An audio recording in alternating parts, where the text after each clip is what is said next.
Stop the season, stop the sting. A plastic mic, a broken string.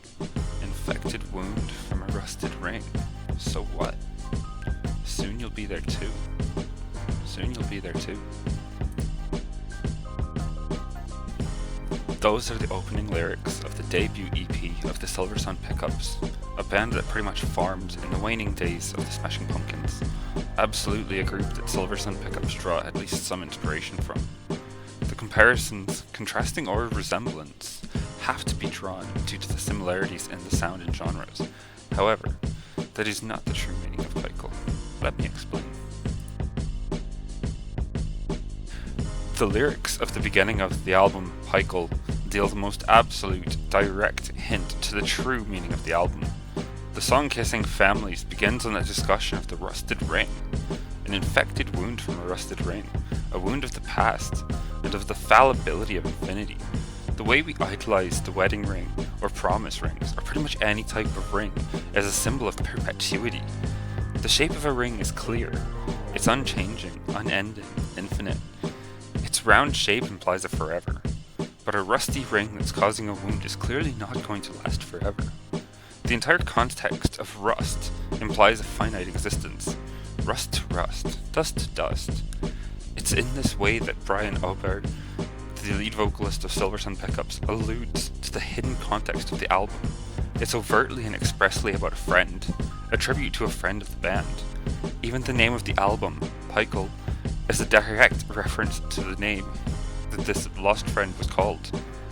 I've scoured the internet to find out more information about Pikul, the person. I can't tell you anything about Pikul, not by that name. It's possible you could find out more information about who Pikul was by Pikul's real name, but that's not the point Brian and Nicky Moninger, bassist and backup vocalist, are trying to convey with the lyrics and theme of the album. Brian's message at the beginning of the song, that life is finite, is immediately responded to by Nicky, who sings "Soon You'll Be There Too." It's a very upfront mention of death, and the way that our lives here on Earth are always too short. It's a surprise then, when the rest of the song, which sounds generally quite different from the smooth, remorseful sound at the beginning, becomes a very punk rock musical shouting match about childhood abuse in a possibly incestuous family. This song seems to have two halves. One sets the thematic tone of the album, dealing with existential dread, death and loss, Albert Camus' theory of the absurd, and the finite nature of human existence. The other half, the part that adds the guest Tanya Hayden's expertise on the cello, deals with the meaning of the song itself. As a side note, Tanya Hayden is now married to Jack Black, and therefore, she's most known for her role in the movie Kung Fu Panda. However, she also released an album with her two sisters forming the Hayden Triplets, under the record label Third Man Records, created by Jack White from the White Stripes. It's just kind of interesting the way that the music industry forms around itself in some of these most interesting ways. Back to the story though. The music feels as if it's split by Nicky's line, a part of the song which sounds like the beginning of the chorus but is only repeated once.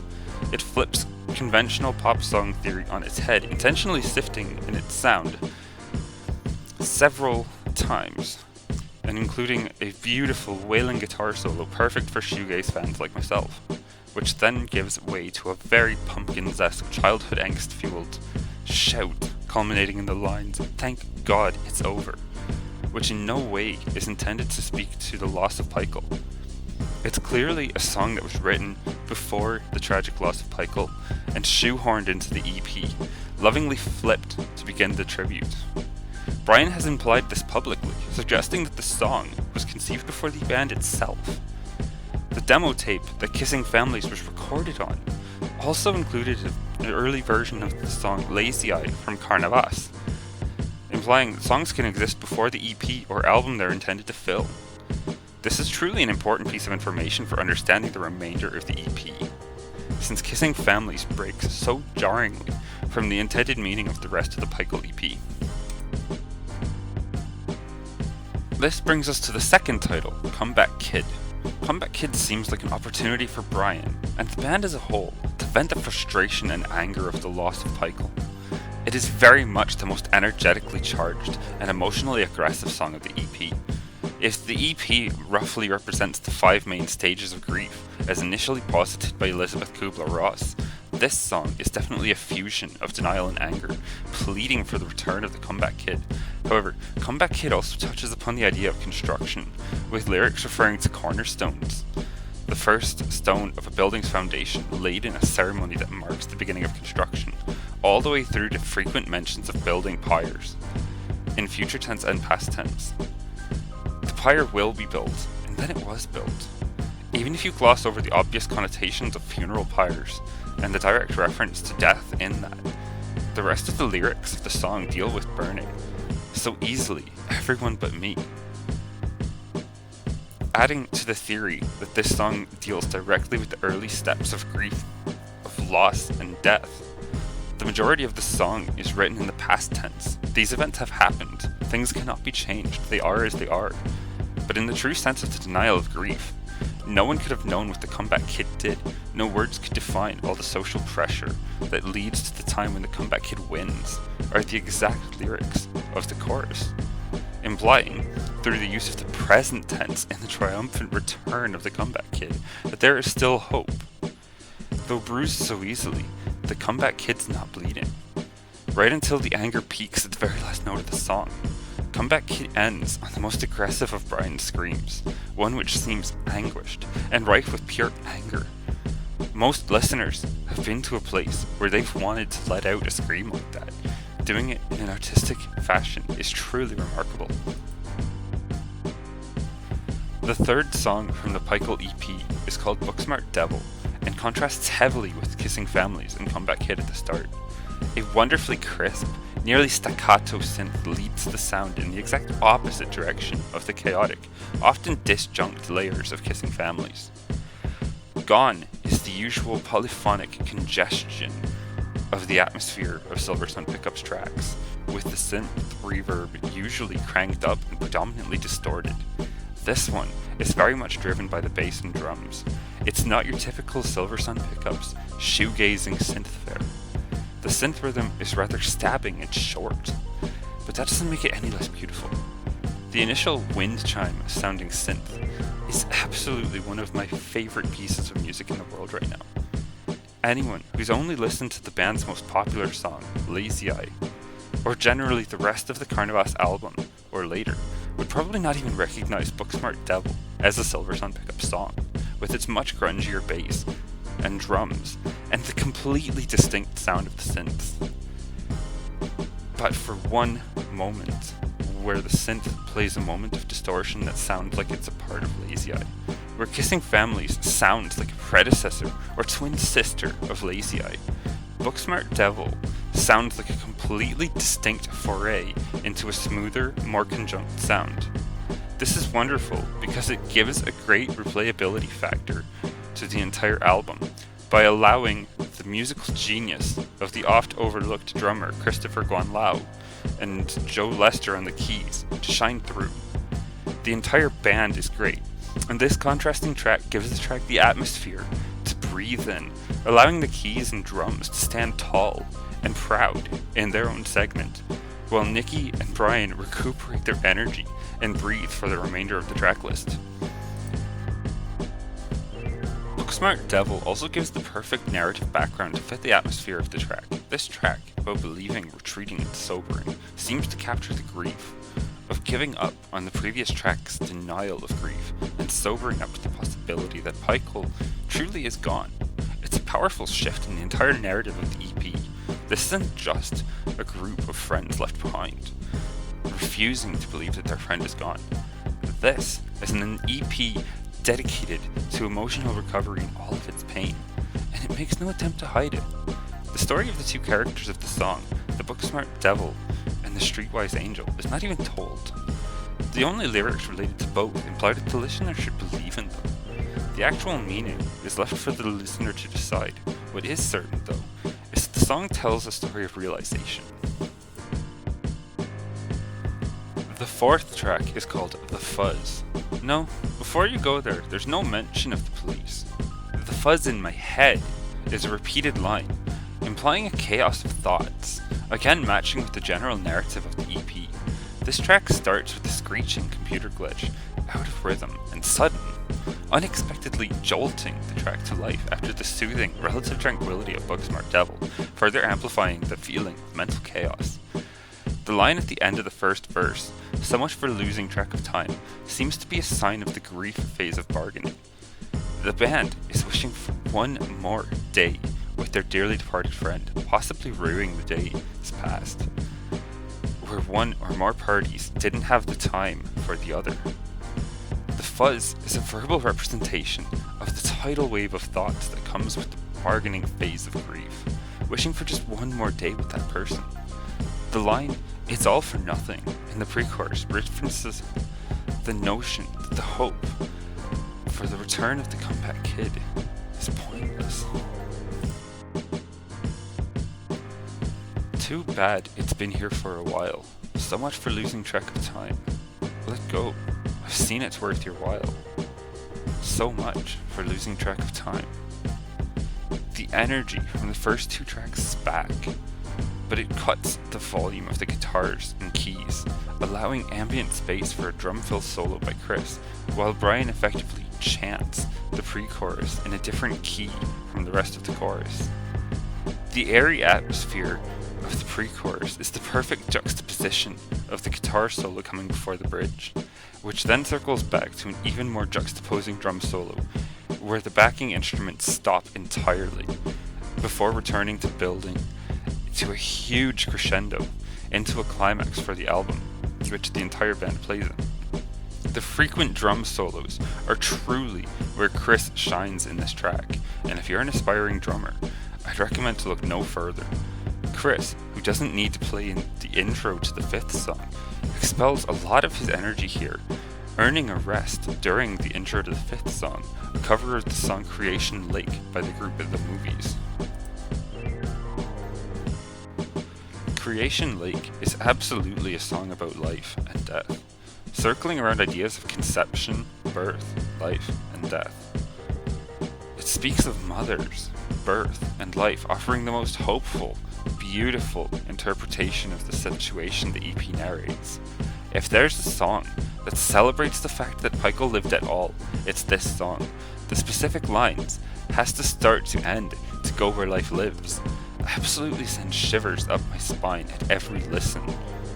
Nikki's warm, thick, and very feminine voice carries the song forward in the perfect way.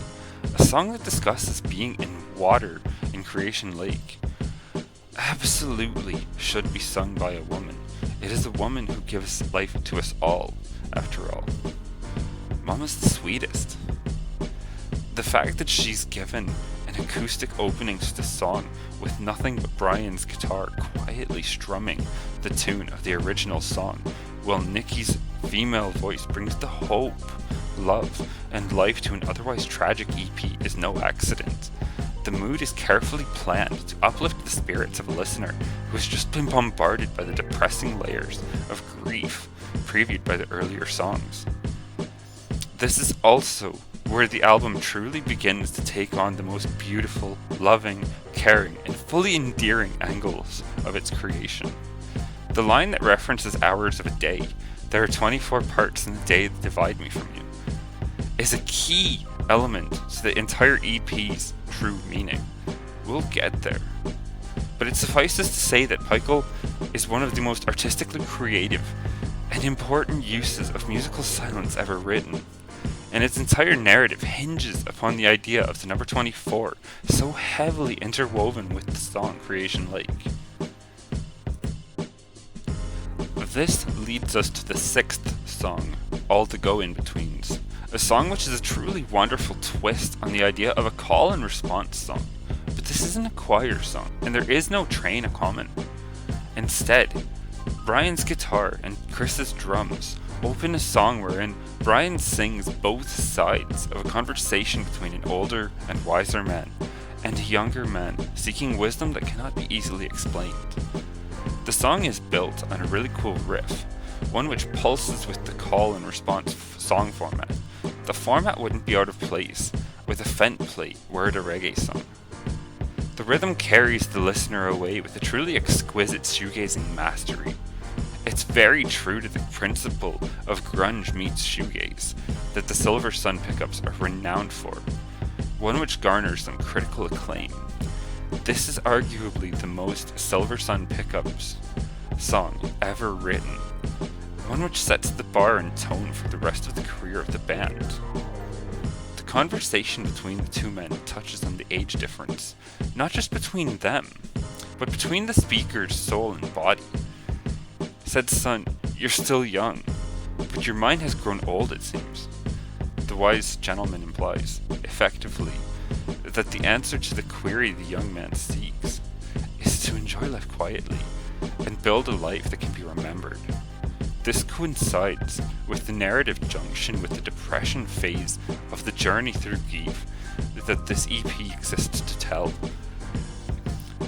It's no coincidence that the younger man is feeling jaded and old despite being his relative youth. He's in the midst of grief's depression. He's seeking advice from this older gentleman about how to build his life. He's asking this wise gentleman what he did. In reply, the wise man says that he's been to the moon and the stars and everything in the middle, referred to as all the go-in-betweens in the song. And his biggest advice for a successful life is implied to be enjoyment, satisfaction, time with family, and leaving a legacy. And this is where the legacy of Pikul begins to shine.